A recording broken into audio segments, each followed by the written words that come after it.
All right, hello. This is Christian Idealism, and today I am with Michael Jones. We're just going to sort of discuss his debate with James Fodor, which I found it quite. I don't know. I mean, I found it quite interesting. Your guys' back and forth with each other. You sort of again, we'll go over like exactly the big disagreements and like see where the differences are. But I guess overall, like, what is your general thoughts on the debate itself? I mean, overall, I think it went well. It wasn't my favorite debate at all, I'd say. There was a bunch of stuff, of course, we wanted to get to, but by the end of it, I was just exhausted from what we'd already done. And I was like, you know what? I got to leave in like 45 minutes anyway. So, like, actually leave my house. So let's just go through Q&A. But, of course, there was other things I wanted to get to, but I think my mind was just at that point, like... So a couple people, like, brought up to me, like I've had a bunch of people message me about him interrupting me a lot. I want to try to extend charity on that. I don't think he was doing it intentionally.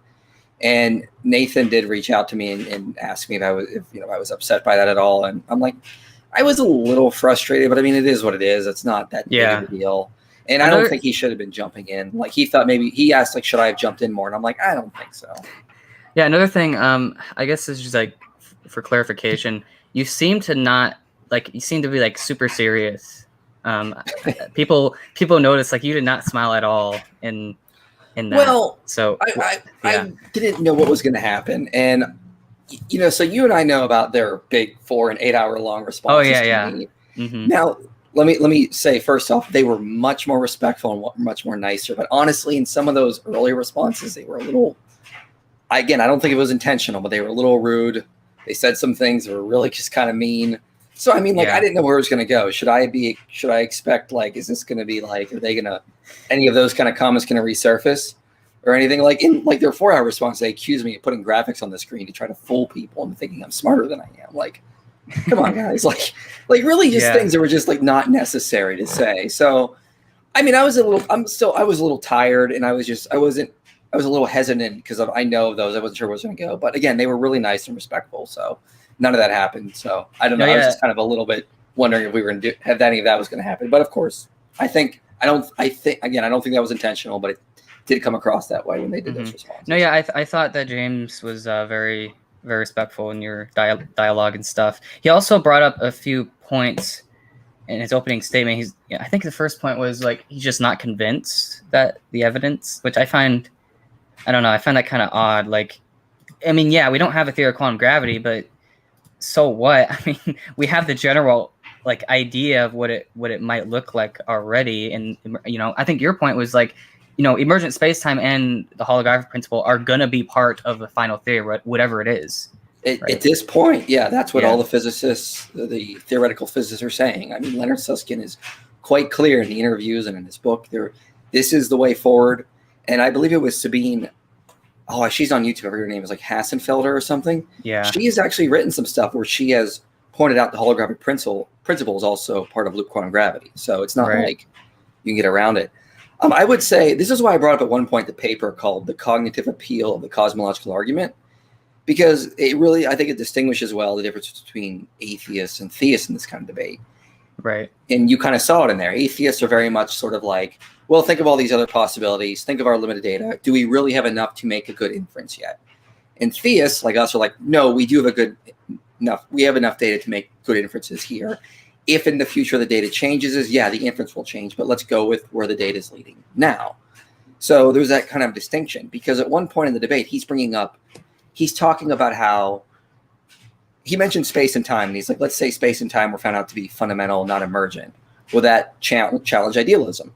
And I said, well, yeah, in a sense it would. It would make the research program from a scientific realist perspective a little bit more degenerate. And he's like, but surely it could be consistent with it. I'm like, yeah, it could be consistent, but it's not about consistency. Mm-hmm. As I went over in my opening statement numerous times, it's about parsimony, explanatory scope, explanatory power, the least ad hoc, the most plausible. So they, it's like, it doesn't matter if the data is consistent. You can have data consistent with all sorts of things. Young Earth creationists work very hard to tell us the data is fully consistent with their worldview. And I'm willing to grant them that, because they can always just say, well, like God changed the laws of nature during the flood kind of thing. Mm-hmm. Okay, yeah, it's consistent. But It's about what is the least ad hoc and the most plausible at the end of the day. Just because something could be consistent with idealism, that doesn't mean idealism would be the best explanation. So in that debate, I felt like I was trying to argue more for what is the most probable, and he was, at some points, he was kind of going back and forth between that and what could be possible or what could be consistent. Well, yeah, so I found that sort of interesting. I think this works into the general debate, right, that goes on between the theists and the naturalists. And I guess this is where I can bring in my limitations of arguments approach. So an argument, I mean, obviously the digital physics argument is an argument for God, right? Now, what you could do is you can make this sort of abductive sort of approach argument. I think your argument that you presented was a deductive one. So I don't know, but I think the point is, and I just want to like highlight this for you and the audience, that I think overall, when we're investigating like whether like what is the ultimate nature of reality, obviously there's going to be different theories about how it approaches. And now you can have arguments like, for example, the Thomists will have Thomistic arguments, right? You'll have Aquinas' 5 ways, but then of course, in order to take those arguments seriously, you have to assume those particular metaphysics. And I think the issue, and this is a problem for all arguments. I mean, this applies even to arguments against God, right? Where the idea is that in order for an argument to be sound, you already have to assume a prior theory, right? You already have to have some sort of commitments to a theory, right? And so I think it becomes better if instead we have a sort of like a theories first approach. So an argument basically comes after a theory. So you can't really talk about an argument without actually talking about the theory itself. I don't know. What do you? Because I feel like that's where the whole that's where like the big tension came in, especially during like the 58 mark, where you guys were talking about like the explanatory power between theism and naturalism, and like whether or not theism actually does have explanatory power. So I think that is more. So I think his point was like that theism doesn't have explanatory power, which again we'll get into that later, but. But yeah, I don't know. What do you think about that whole approach? You want to take a theories first approach when investigating these sorts of things? Well, yeah, and I think that's why the debate went where it did. It's going to be which theory can better account for the data. And I think James was a little frustrated that we weren't talking more about the empirical data, because when we did talk about the holographic principle, he was a little surprised that I was just sort of going, yeah, I just said it was consistent with cosmological observations. Like, I feel like he thought I placed more emphasis when I talk about empirical data, like almost like I was arguing that it's basically a proof almost or close to it. And I mean, I went back and I checked my VO scripts from some of my older videos, and I'm like, I'm just talking about consistency, talking about, you're building an inductive argument for a theory when you're going over empirical data. And I think sometimes, and I don't think this was intentional at all. I just think sometimes he may have overemphasized how much emphasis I was placing on that stuff. Because ultimately, it's, as I have talked about, what's going to have the most explanatory scope? Does it have explanatory power? Is it going to be the least ad hoc? Is it going to have the most plausibility? Because again, I mean, I'm fully in agreement with him that theories can be consistent with a lot of different. With a lot of different theory, or data can be consistent with a lot of different theories, but ultimately we need to talk about, is a naturalistic explanation going to better account for this within that criteria, or is a theistic one? And so, yeah, the theory is very important in these kind of debates. And so that's kind of what I wanted to talk to him about a little bit in some ways, because I was reading through his book and I had I don't know, I felt like there was some kind of shifting in terms of that current criteria at certain points.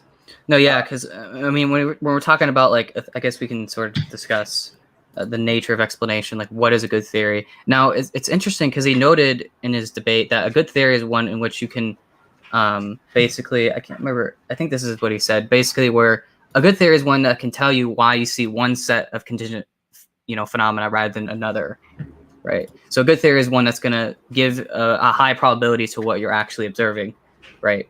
And I guess his objection to theism, and again, you went back and forth on this, and I think honestly, I think it was a stalemate because we didn't really get anywhere. Like, well, yeah, that's the thing, because I mean, this is what I noticed. Okay, so he appealed to like the laws of nature, right? But then he also I think what you pointed out was, well, there still has to be some sort of contingency with the laws of nature themselves. You can't just say the laws of nature are necessary, otherwise you're going to run into like a modal collapse problem, right? So there's going to still be some sort of contingency. In fact, I would say that like whatever the laws of nature are just going to be the powers of whatever grounds reality, right? Whether it's God or something else, right? Mm-hmm. So whatever the laws of nature are just going to be the powers.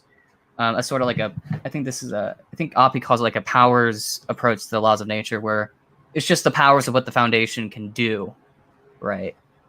Yeah. And so I don't know. Well, real quick, yeah. one of my biggest problems is that he would interrupt me in the middle of a thought, and then he would say like a bunch of things, and like in the middle of there, I heard something I'd want to respond to, but I couldn't get a word in because I was really worried that if I started interrupting him, it would just start escalating things. So I feel like there was a lot of times I'd have a thought, and then he'd keep going, and then I would forget it because by the time it was coming back to me, I'd be like, oh, what was I going to say? Crap. There's so much going on in there.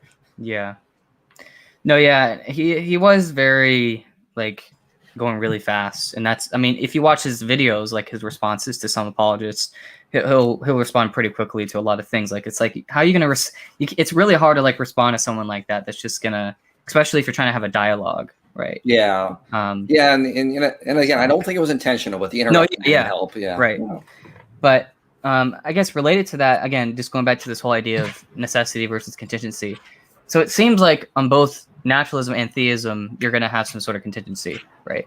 Now, I think his contention was about the explanatory power of theism itself, right? And so I guess his objection was, well, because God could do anything, then therefore it can't explain anything, right? Because it's equally consistent with all observations. Now, I think you would agree with me, Michael, that theism and naturalism are both consistent with any sort of situation, right? Right. I mean, just generally, right. That's what I was trying to point out, Tim. It's like, given the high amount of possible worlds out there, you could. It's it's like I should have used like the analogy I was trying to get at one point with regards. Or analogy I should have used is like, take Matt Dillahunty. Matt Dillahunty says like if someone was resurrected in front of him, that would make him become a theist. If like the stars were rearranged into like Jesus is God or something, he could be like, that could be a joke of like an ancient civilization or like some advanced.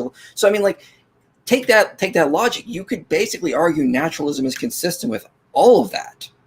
Like it's consistent with all of that kind of, so I mean like that's why when he was making those arguments, I was like, this isn't getting us anywhere, because naturalism can also be consistent with all these possibilities you're saying that theism can be consistent with. Like, this doesn't get us anywhere. No, yeah, and I think this is going to go into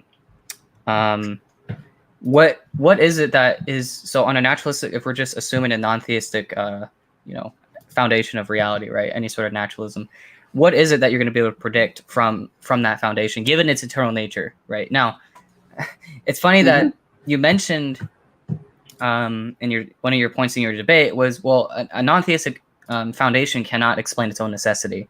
So so its necessity is just brute, right? There's no explanation for why it's necessary. It's just necessary just because it is, right? Whereas on theism, at least you can appeal to some sort of like perfect, absolute perfection in order to account for why it's necessary. Because necessity, we could argue is, well, a necessity is itself just a consequence of perfection, because necessity is a particular perfection, right? Or perfect existence. The way you got to think of it is God has got like an internal nature where it can help explain why this being is necessary. Whereas on naturalism, you have to accept that the original foundation just exists as a brute fact and is necessary as a brute fact. Right. So, but theism, one brute, as like Brian Lefto says, like theism, God is the only or the most basic fundamental brute fact. If all other things extend from that. And so you can explain his own necessity with his internal nature instead of positing two brute facts, just from that example you brought up alone. Yeah. So right then and there, you're already making a simpler explanation, because theism comes with an internal nature to explain its necessity. Right, and it gets even more interesting when, and this is what I'm taking this off of Josh Rasmussen, because he's the way that I sort of think about it. So you posit one property of absolute perfection. And then from that property, you can then deduce these other properties, such as omniscience, omnipotence, omnibenevolence, and of course necessity, as we've discussed before. But notice how all of these are consequences of the theory, so they're not built into God, right? God himself is just pure perfection or absolute perfection. And then given, now I guess I should sort of clarify for the audience. So absolute perfection is just the idea that God is the greatest concentration of purely positive qualities and attributes. So basically just limitless value. Like you could think of it like that. So from limitless value, you can then deduce limitless power because it's valuable to have power. You can then deduce limitless knowledge and as well as, just pure goodness, right? So this one property of perfection can actually explain these attributes, and then, well, it can explain this necessary existence, but it can also explain why God is good. And then from God's goodness, and we'll get into this with Swinburne, where from God's goodness, you can then sort of approximate what type of worlds God would create.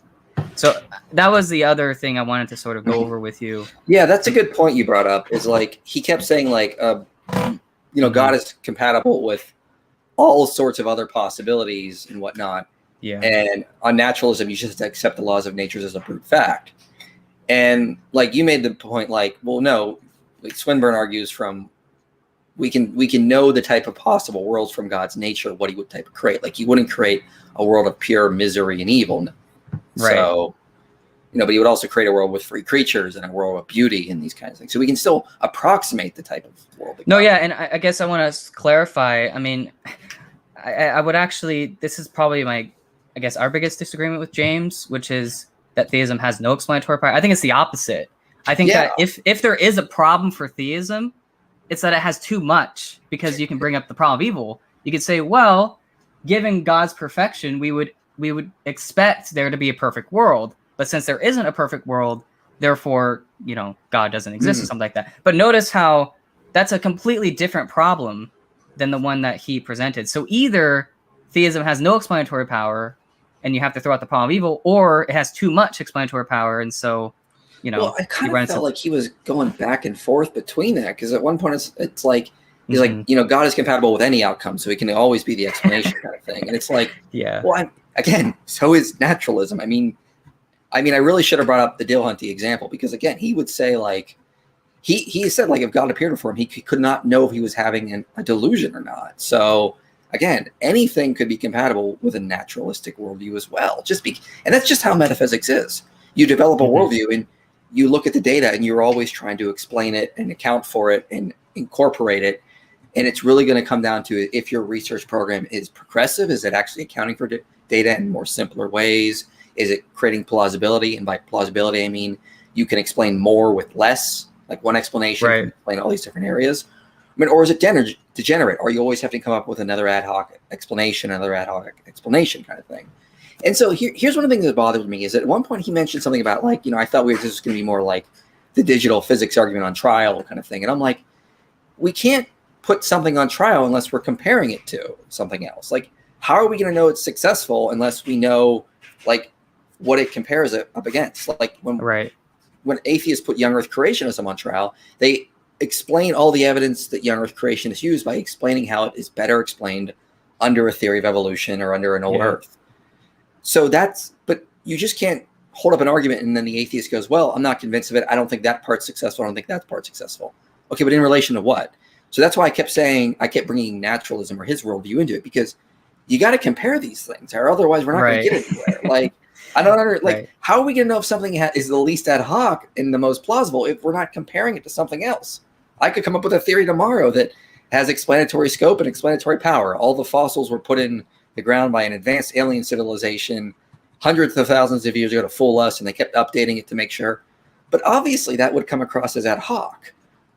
So, but the only way we would know that if we were not comparing with more naturalistic understanding of evolution there. So that's why I was confused why he was upset that I was bringing his worldview up into it. I'm like, well, we got to compare these things to know if these are successful. Well, yeah, because he wanted to talk about the digital physics argument, but again, you have to take a theorist first approach. So maybe that's, I don't know, maybe that's just how we have to go about it, right? When, discussing God's existence. But yeah, so as I pointed out before, we can given the definition of God, so given absolute perfection, because that's, that's the foundational, that's the ontological primitive, right? We can explain the attributes, but then we could also, given God's goodness, we can sort of deduce that God, given his internal moral nature, God would want to create a world of free, conscious moral agents that can actually also have moral awareness, right? So it's interesting. I think this goes to the principle of unification, or simple unification, as I like to call it. So basically, the idea is that when you talk about all the different, facts about the world, so you talk about like consciousness, you're talking about fine tuning, the digital physics. You can bring that into it. You can also bring in morality, right? It seems like theism can actually explain things relevant to its own ontology, right? Because if God can explain like moral facts because God is internally moral, he's eternally good. God can explain the laws of nature because he has the powers to explain them. God would sustain, right? So God would actually sustain and make consistent the laws of nature because he wants to make sure that there's a world of free, conscious moral agents that can grow virtuous, right? So you throw that in there.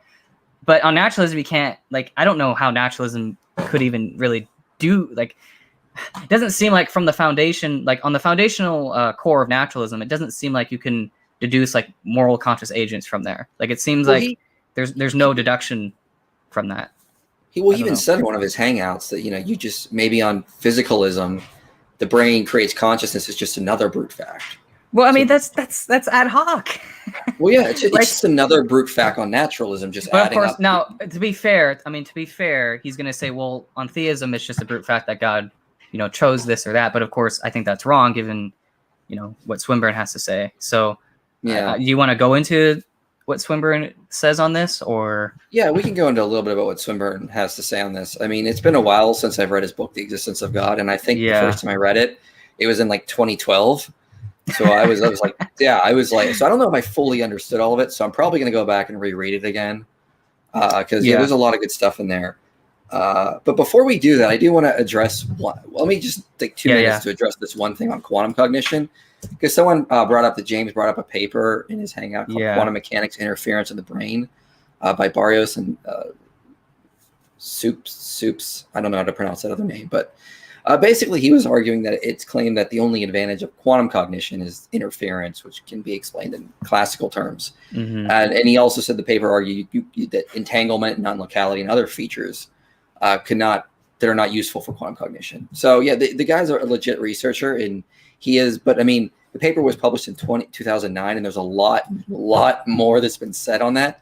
So, for example, one of the papers I cited was what is quantum cognition and how does it apply to psychology? In their conclusion, they rattle off a bunch of new findings that's happened since then. So they say recent new applications attack a diverse range of challenging problems in psychology, including bistable perception.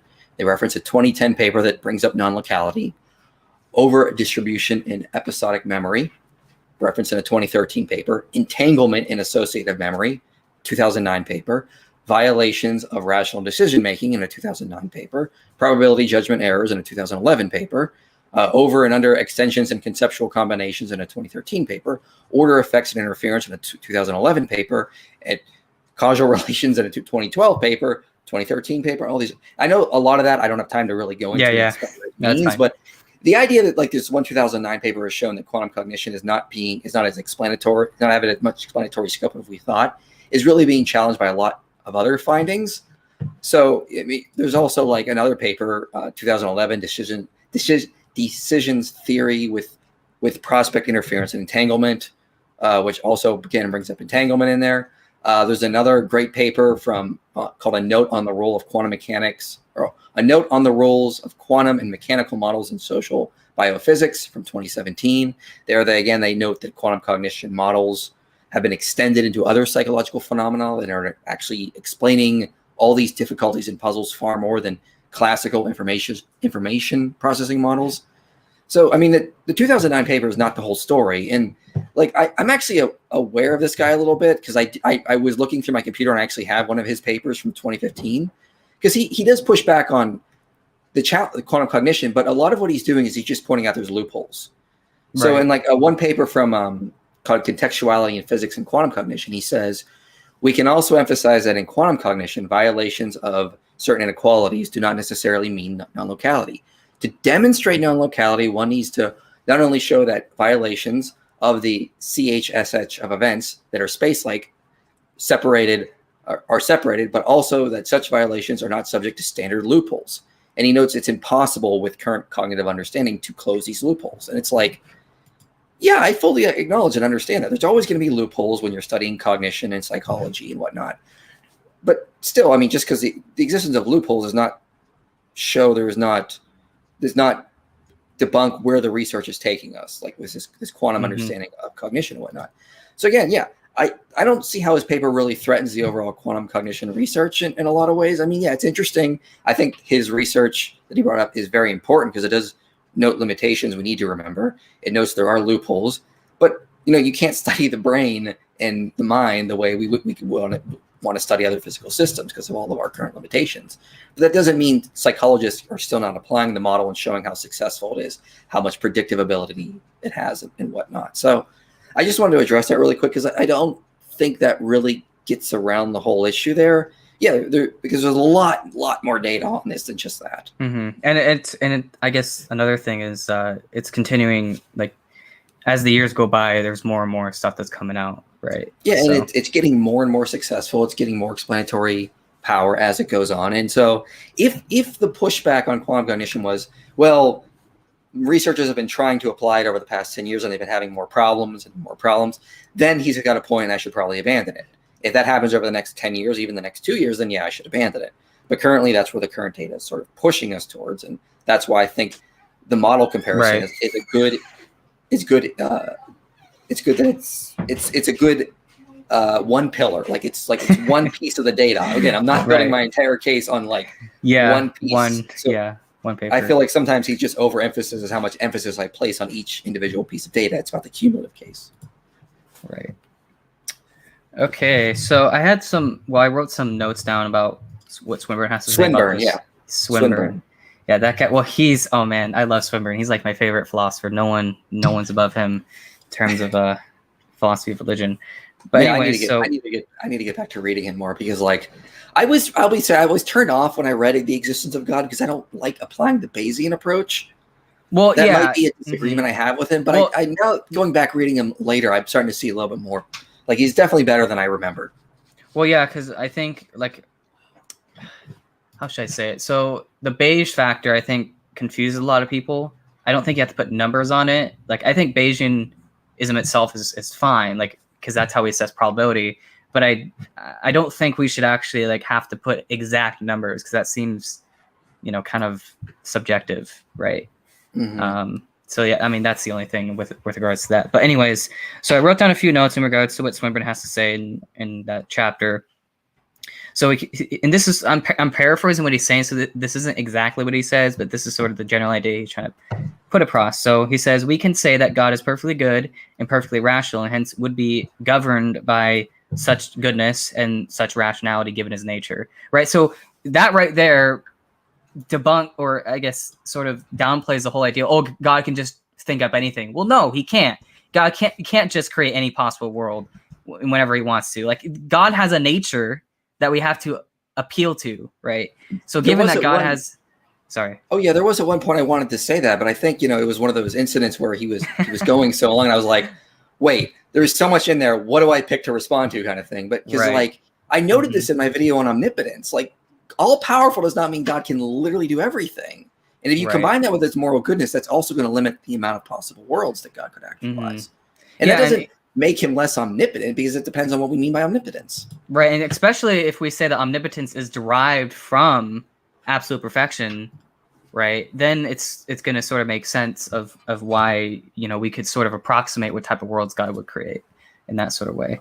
So that's the only thing. That's just, I just want to point that out there in case some people might say, well, if God's real, then God can't really be omnipotent. Well, it's no, well, omnipotence comes from absolute perfection, right? So, so yeah, that sort of objection is going to work. But anyways, so he says, given some idea of moral goodness, we can have some idea of the kinds of worlds God, if there is a God, would likely bring about. If there is in some situation a unique best action, then he would do it. God will therefore always keep his promises to the truth. However, it is not generally the case that there is before God a unique best possible case or set of incompatible equally best actions. If there could be a unique best of all possible worlds that God could create, then it would be a unique best action to create it.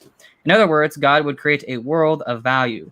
The enjoyment of the world by each is a valuable thing, and surely a world with more conscious beings, and that such a world would be more valuable.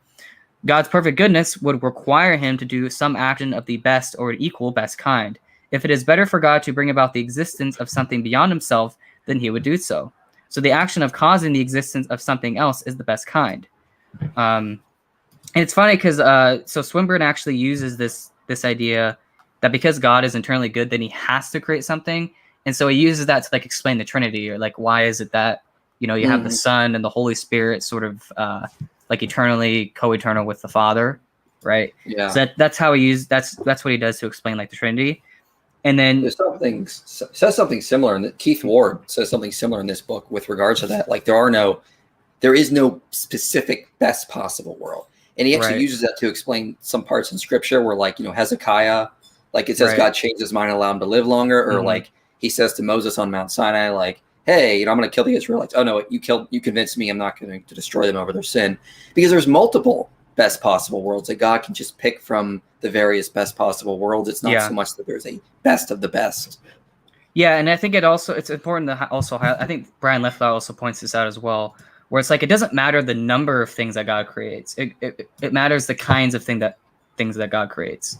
Right. Is it left toe or left toe? Brian, I don't know. You know, Google told me left toe, but I wasn't sure, so I don't left know. Toe. Yeah. And I was like, that's a weird name, but I mean, if it's his last name, whatever. I've heard. Yeah. I knew a guy named Coleman Pocket one time, so. So given the point is, like, given God's goodness, we can sort of approximate what type of world God would create, and then we could then say, and this is something that I'm still sort of developing on how exactly it works, but basically what we could say is, well, there's different value sets in each possible. Each value, there's going to be like different worlds with different value sets, and then whatever has the most value is what God will most likely create, right? So if it's more valuable for there to be a world of conscious, free, moral agents like ourselves, right, then God will create such a world. If it's more valuable for God to create a world of creatures that, you know, want to become virtuous, then God would create a world, like, we know, with suffering and stuff like that. And then, of course, if God wants to create a beautiful universe with, you can use an argument for beauty, then God would create such a world.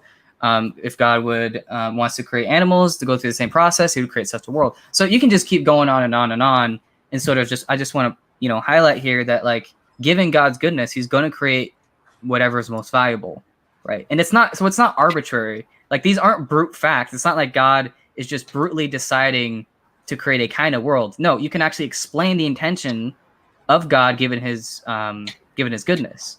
Yeah, and that's another thing he brought up, was with regards to the idea that every libertarian choice has to be a brute fact. Well, that's completely that's and it's wrong. Like that's like that age-old objection against libertarian free will, that it's either going to be determined or random. It sounds like like it's either going to be explained by prior causes, or it's got to be explained just by the agent randomly chose this, and it's not really what libertarian free will is. And I guess another thing related to that, I actually I hold to a sort of like soft libertarian free will. So basically, me too. People have free will, right? But that whatever choices they make, it's going to be sort of constrained by their nature. Like, for example, I could never choose to murder a baby or torture a baby. Like, that is just not something that I would do, right? Given my good nature. I mean, I'm not morally perfect, but I'm not evil to the point where I'm going to do that sort of thing. So I can never choose to shave my beard off. I can never do it. It's impossible. So the point is, we could still appeal to the nature of the free agent in order to like sort of account for what it would do, right? And then you can apply the same concept to God, given the perfect absolute perfection of God, or given the goodness of God, we should say. We can sort of approximate what type of world God would create. And so that's something that Swinburne brings up, and he sort of goes through the process. And again, I guess one point I want to just emphasize to people, I agree that there are some things in God's choices that are brute. Like, for example, the number of particles that exist. Okay, that's brute, right? The number of people that exist, that's brute. But that's not the point. The point is the kind of thing that you're creating. It's not about the number of things. It's about the kind of thing that God would create, right? Yeah, well, I mean, even on naturalism, the number of particles, the number of people is just brute as well. It's one of those but things. It's a big no. I know, but I guess an issue for naturalism is it doesn't actually explain why you have free conscious moral agents that actually are. So it's actually, in a way, theism has more explanatory power because we can actually appeal to God's goodness, whereas on naturalism, there is nothing to appeal to on that sort of view of why you would get free conscious moral agents, right? Right. So there's so much more brute on naturalism than there is on theism, because at least you can account, and even when you get down to the foundation, which is God, that you have that internal nature, which I was talking about in my opening statement. Right. So I mean, I honestly, I feel like I apologize if he thought I was going to go in a different direction in my opening statement, and I worried that may have threw him off. But I mean, like, you know, I really wanted to make sure I explained the difference between the naturalist and the theistic foundation, because I feel like that's very important to understand the argument. Right, because again, I mean, if we're trying to build a theory, as we discussed before, you want to make sure that whatever you're positing can actually explain things, right? And so the whole point of the theist is like we're positing absolute perfection. From perfection, you can explain God's necessity. You can explain why God is good, and then from God's goodness, you can then explain and approximate which types of worlds God would create. Right? You can explain the kinds of worlds God would create, I should say. You don't get that on naturalism. Like when you start off with naturalism, we have to assume, okay, it's brute that it's necessary, and then when trying to explain everything else, oh, it's just like, I don't know. It's, you know, well, I mean, I had a similar debate a couple of months ago with apostate prophet, and I kind of wanted to bring some of this up a little bit because, but I mean, like, I felt like that would have gone way over his head. I don't mean that in a rude way, but I mean, he's just not as familiar with the stuff like James is, and I thought James is right off. He's more familiar with this stuff. This will be great to talk about finally. But I mean, like, the problem with the debate is it's a lose-lose situation. You either bring too much information and people accuse you of overloading and not being clear and trying to throw too much, or you don't bring enough and people accuse you of not being prepared, not bringing enough data to support your conclusion. So it's like you're going to lose regardless of it. So it's like you got to try to find that perfect middle, and you never do. No, right. And I guess one final point related to this is we can actually explain the probabilities themselves given the nature, right? Whereas on naturalism, every single probability in every possible world is going to be fully brute. There's nothing that undermines for why the probability is the way it is. But at least on theism, you can actually appeal to God's goodness, and then from that goodness, you can then sort of deduce the valuable, then you can sort of judge the probabilities based on value, right? So given God's goodness, God would create a more valuable world, and therefore that explains why one possible world has this probability to it versus another possible world that has this probability to it. On naturalism, all the possible worlds are brute, right? Whereas on theism, you can at least sort of explain the probabilities like themselves, basically. But well, he was trying to say, like, we didn't get a chance to get sort of into that, but he was trying to get to the idea that like theism can just be compatible with any possible world. But I mean, again, that's wrong. Yeah, I mean, I would argue yes, in a very, very, very ad hoc sense. Like, but if we found a far different world that seemed like it was more compatible with naturalism. Yeah, indifference has zero. That's true. I mean, indifference, like, you can't explain anything on indifference. So, I mean, maybe you can explain evil, but even that's like you can't really explain why there's conscious agents that even have, like, have evil experiences in the first place. So that's another issue. And I guess one last point. This is related to the arbitrary limits. So obviously we discussed like the laws of nature are sort of just the powers of the foundation. And so another thing that could actually boost theism, show theism has more explanatory power, or at least is more simple, is that because God has no arbitrary limits to his nature, then it's going to be a simpler explanation than saying that there's some brute limit to the naturalistic foundation. So that's another, like, a sort of abductive argument you could make, and this is again related to Joshua Rasmussen's argument from limits, but that's another consideration to take into account. So. Yeah, when you have a limit, you just got to say, well, it's limited in this way as a brute. And there's just no way to account beyond that. So I mean, yeah, it's very. This is all very abductive reasoning because we can't, prove this in sort of a deductive form. But it's like Oppie talks about a lot. Who's an atheist? He's like it's parsimony will win the day. Is kind of his idea. He gives off a lot. And if all of this stuff, as Brian Leftow and Byerly have been arguing, that it seems that theism has far more explanatory depth as well as parsimony in a lot of these ways, with the less bruteness it's going to have to posit. Right, because I mean, let's take for example, if I'm hungry, right, and then let's say if I ate a sandwich. Now, I could explain why I ate the sandwich because I'm hungry. Now, I might not be able to explain why I didn't eat something else, right? But I can at least explain why I ate the sandwich. So in a similar way, we can sort of explain the kinds of worlds God would create, even if we can't really explain the numbers of things in those worlds, right? Right. And I don't think that's necessary to explain. Like, why would we need to account for that? Well, yeah, I mean, nothing could really explain that. So sort of on a different topic. At one point I do want to James was like mad that I would quote physicists like Sean Carroll. Like what am I supposed to do? Like, I'm going to quote, if I'm going to talk about a data point, I got to talk about what the experts are saying, right? You gotta, like, I can quote Graham Oppie, but does that mean I'm an atheist? No. Like, well, I see Graham Oppie quoting like Swinburne or like, or other Christian philosophers to make points at certain times. And what, that's not wrong. He's quoting like a point of agreement. I'm only quoting points of agreement when I quote Sean Carroll, like, hey, space-time is obviously not fundamental. That's it. Hey, next topic, Sean Carroll is not going to agree. Like, but on this point, he agrees. Cool. Let's move on to the next topic. Like, that's another thing. Like, I don't understand why I couldn't do that. Like, are you saying I can only quote people that agree with me, my conclusions on everything? Like, yeah, I don't understand what I'm supposed to do there. Like, they'll never quote anyone. Like philosophers, like, there are no two philosophers that agree on everything. Like, just like there's no two scientists that agree on everything. Mm-hmm. Yeah. See, I think, we went over that objection as well as others. Was there anything else, or? Well, he was mad at me one point because I brought in his reductive moral naturalism. Like, that would also need to be explained on naturalism. He was kind of mad at me for that. And I apologize once again if that bothered him. But in his opening statement, he brought up theological concerns. I'm like, look, man, if you're going to branch outside of the main argument and start bringing in Christianity into this, I mean, what's wrong with me branching out a little bit too and explaining the problems on your worldview for comparison? But I mean, with regards to that sin objection, I don't know.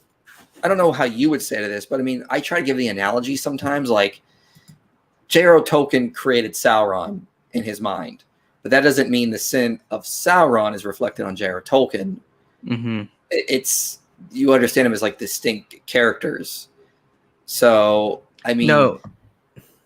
Yeah, I think, because that was related to his concern with whether or not you agree with the cosmological, at least the first cause arguments, right? Which I don't know about you, but I, personally speaking, I wouldn't necessarily like the first cause arguments because I have a different model of God in the sense that I think that God grounds the causal history, right? So even if there is like an infinite chain of like causal, like even if there's like infinite universes or whatever, it doesn't matter on my model of theism, or at least, I don't know if you agree with me, but basically God grounds all of it, right? Well, that's why that's how I let. Yeah. No, right, and I think that was a relevant point because he seemed to think that you wouldn't agree with first cause arguments, but I mean, fine, you just have a different model of God than the first cause type. Oh no. That was my response was when he was saying that. I'm like, oh no, I've never done a video in the Kalam. I'm not my thing. And so I was like, it was not a big deal for me. I mean, I think I'll use the causal reasoning sometimes when I'm explaining things to laymen because they understand cause and effect far better. They're going to understand a timeless, like something emerged from it's so much more intuitive to understand. But I mean, people have taken the Kalam and made it work on B theory of time. It's just they rephrase it in that sort of way. Mm-hmm. But yeah, I mean, I just find it kind of odd how he seemed to think, well, because you don't think that God was the first cause, then that somehow like defeats. I mean, there's a reason why you don't make the first cause arguments, right? Because a Kalam is a first cause argument. I think I may have made it in the past if I'm trying to. I think it was the lesbian. Yeah, something. yeah. Explain something. Yeah. Because it's so hard to get outside of that language and that intuitive understanding. Sometimes you just do it without thinking. Like, God was there and then He created the universe. Like it just it almost rolls off the tongue sometimes because we are always thinking in terms of time. But if we get past the language, I think the point we're trying to make is we don't have to hold to those because we can hold to more like an emergentism type structure. Yeah, I mean, even if there is a finite causal history, right? You would still, like, God would still ground it, which I find it interesting because one of the responses to first cause arguments from Oppie is like, well, I could just posit some initial necessary state and that explains it. Well, I think on a sort of causal grounding view of reality, I don't think that's going to really work. I don't know any sort of naturalism that would be able to explain why the causal history even exists, right? So we'd have to say that it's actually brute that there's a causal history in the first place. I don't know. I mean, that's a side point, but... Well, you also would have to say that the first cause is somehow different than every other natural thing after that, every other natural state. Like that state, the initial state is just necessary because it is. I mean, James literally says this in his book when he's talking about the Kalam and the Leibnizian. It's just the initial state, the singularity, whatever it is, it just was necessary. And I'm fine with that. But then the implications are that for some reason, it's different than every other natural thing that comes after that.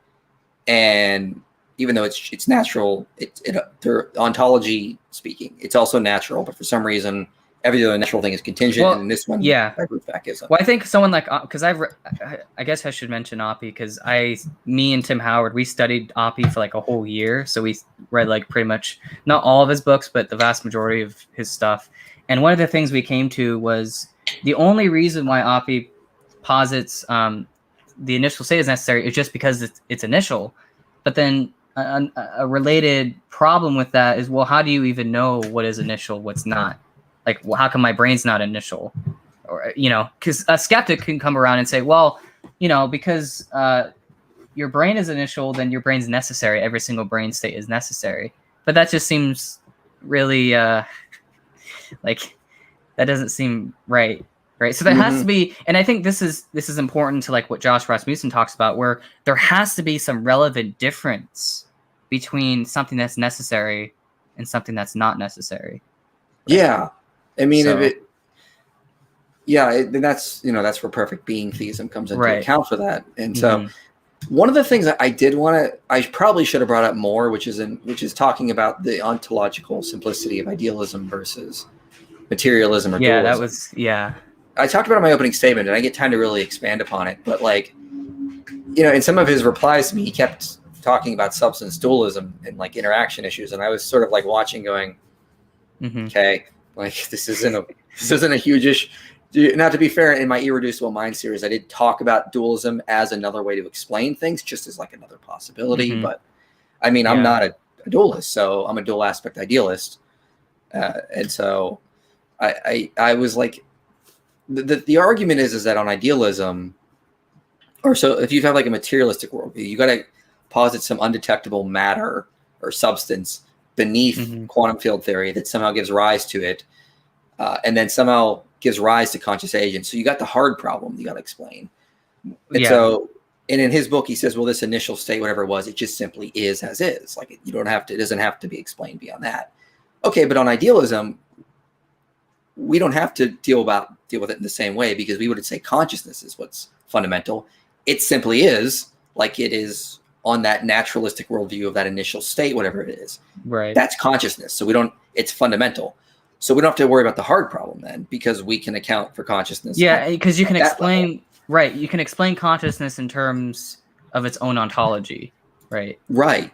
And you don't have to explain in terms of being emergent from something else. Right. And that's another issue I found with any sort of like naturalistic morality, where it's like, well, okay, what explains morality? Well, either you have to say it's a brute fact, or you have to say it's necessary, or you have to say it's reduced to something else. But then it's like, well, if it's reduced to something else, like you can't. It's not like, I mean, that's just it can't. I mean, there has to be some relevant ontology to whatever the ground for reality is that actually explains that sort of thing. But yeah, so I mean, what I was trying to get at is on materialism, you have this undetectable ontological substance beneath quantum field theory that just simply is, and it's foundational. Mm-hmm. Okay, but on idealism, you have we know what consciousness is. It's something that we can't get around. It's basically part of, we can't experience anything without being conscious, obviously. And so you just posit that as the foundation, and then everything else is information contingent upon mind. That's a far simpler ontology than saying there's this undetectable substance that somehow gives rise to matter, and then somehow gives rise to conscious agents, and then somehow gives rise to moral values and duties. There's a lot of complexity there versus just saying, well, what we know exists is what's fundamental, namely consciousness. Right. And then everything else would be bundles of properties that are processed in consciousness. That's a far simpler ontology than any sort of materialistic account. Right.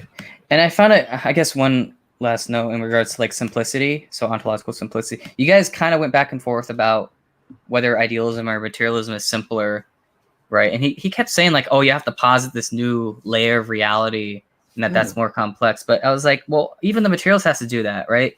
So the materialist, you have to make some sort of distinction between something that's necessary and something that's contingent, right? So that itself would bring us to layers of reality in some sense. Right. There's that. Yeah. There's the undetectable substance. There's somehow you have to give rise to the mental reality because he's not an identity theorist or a limited materialist. I think he's a function. Yeah. He's a functionalist. Yeah. So. Yeah. So, I mean, there's all those problems with Daniel Dennett, but I don't think he's big on Daniel Dennett though. So no. Yeah. I think he takes a different approach, but yeah, it's a very complicated ontology. And idealist just says, let's start with what we know. Okay. Intuitively, we're all conscious. We can't experience anything without being conscious. Everything is everything is mental properties. We experience qualia, sounds, taste. Why don't we just go with that? That's the ontology right there. Consciousness is at the base. It's our starting point. And everything else we see is information or properties, mental properties, contingent upon consciousness. And if you're a scientific realist, guess what? You can also see that sort of coming up in quantum field theory. Everything is reducing to information in mathematics. That's why we're seeing ontic structural realism start to rise up. Right. So, yeah, I think, okay, we went over pretty much. Is there anything else or? No, I hope I get to talk with him again sometimes because. You're just busy. Yeah. You're really busy. Oh my gosh. Well, I'm pretty much booked up for the summer. There might be a fun debate coming up. I can't talk about it yet. But Modern Day Debate has reached out to me about debating a very, very big name. Oh boy. But he doesn't, but here's the problem. So people are going to get mad at me if the debate happens and the topic is announced because people are going to be like, why aren't you debating God's existence? He doesn't want to debate that. So I can't debate him on God's existence as much as I'd like to, but we might debate, is Christianity dangerous? Because he's more interested in that topic right now for some reason. So if James manages to get the debate, it'll be a big name. So that'll happen in July if it's going to come up. So I have that. I have some other things I got to do. I have some interviews. Let me guess. It's Sam Harris. It's not Sam Harris. I'll tell you that right now. But I won't give your guesses. Okay. But no, if it was Sam Harris, I would probably be a little bit more happy or excited. But no, it's not Sam Harris. But no, so that might come up in July. James is really trying hard to get that set up. So, but yeah, people are going to, as soon as it comes out, people are going to be like, why aren't you debating God's existence? It's him. Yeah. And I'm like, I know. It's like, I tried, I promise. Okay, cool. It's going to, yeah. So that's coming up. I got a lot of interview stuff and I'm behind on video. So I have to try to get ahead on videos before I start school up again. So yay. All right. Final thoughts. I mean, I thought it was, honestly, like if I'm going to judge the debate, I think it was a stalemate. Yeah, I feel like that's the way a lot of debates happen, which I'm perfectly fine with because I don't think people should come out of debates thinking there's a winner and a loser because how do you judge that? Yeah. Like, I want people to come to debates going, I learned something. I think they both brought some interesting ideas. There's more for me now to study. I really don't like the language of debate winners and losers. That shouldn't happen in debates. We should treat debates more as like symposiums, like this idea we're going to present information and everyone should go away with something to think about. Mm-hmm. So I actually hope a lot of my debates are stalemates because I want that. I'm sharing a platform with someone I respect, so I want them to be able to present their ideas and I present mine, and we leave people with stuff to think about, kind of thing. So yeah, I much prefer those to like maybe like a debate where I debate someone like Tom Jump and he doesn't have anything to offer, because it's just sort of like it's really unfortunate when that happens. I would prefer for it to be more stalemates, honestly. Right. No, yeah, because stalemates that just I don't know, for some reason it's sort of odd when you have one person sort of dominating the whole time. It just makes it like less interesting. It makes it more like it makes it more like you don't come away learning, you come away feeling emotional about it. And that's not what you want to do. Like I was again, as I said, I was frustrated with the interrupting because there was a lot more I wanted to say, and by the end of it I was just exhausted, and I was like, you know what, it's not even like, do I really want to start this up again where he might interrupt me some more? No, let's just go to Q&A, please, for the love of God. I don't want to keep doing this. Right. I mean, it's not against him. I don't think he was doing it on purpose. It's just that's how I came out feeling, because I don't like being interrupted like that. No, yeah, I think the good thing about stalemates is that you can both sides can sort of learn, I think, more, sort of help clarify things. Because for me personally, like, I think it's better that people can sort of dialogue better, like not coming out all emotional about it, like learn from each other, right? So a stalemate debate like that is actually it lets us think more about things, right? Well, yeah, so. And that's what I want my debates to be. Honestly, I don't want to dominate debates, even though I'm sure there may have been some. Well, there have been some. I mentioned one where I feel like that happened. I would like debates to be more sharing of ideas, and I think I think future debates I'm going to try to just do more structured things, because I don't like the interrupting. It's really something that keeps bothering me. Like, when I debated a Godless Engineer, to his credit, he was very good about not interrupting me, and I tried very hard not to interrupt him, because I know that that's also a pet peeve for him specifically.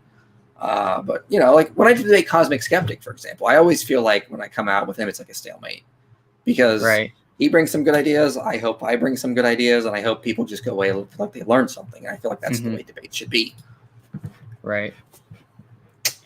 All right. Well, I'm going to end the broadcast. Sorry, guys, we're not going to answer Q&A right now. So unless you want, I don't know, but I know people can just message me. Especially if you're a patron, you can always message me. I'll get back to you as quickly as I can. But I'll try to respond as much as I can. I hope to talk to James in the future again, maybe after I'm done with grad school.